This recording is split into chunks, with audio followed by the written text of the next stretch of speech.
আসসালামু আলাইকুম ওয়া রাহমাতুল্লাহি ওয়া বারাকাতুহু। আশা করি আপনারা সকলেই ভালো আছেন। আমার হাতে এই যে ছোট্ট বইটি দেখতে পাচ্ছেন, এই বইয়ের নাম হলো মাহে রমজান করণীয় ও বর্জনীয়।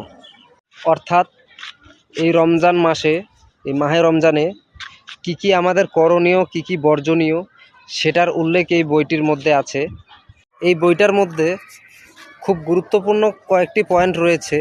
এখান থেকে আমি একটি পয়েন্ট আপনাদেরকে বলে শোনাতে চাই, এই জন্যই ভিডিওটি মেক করা হচ্ছে। চলুন পড়া শুরু করি। পয়েন্টটির নাম হলো রমজানে বর্জনীয় বিষয়।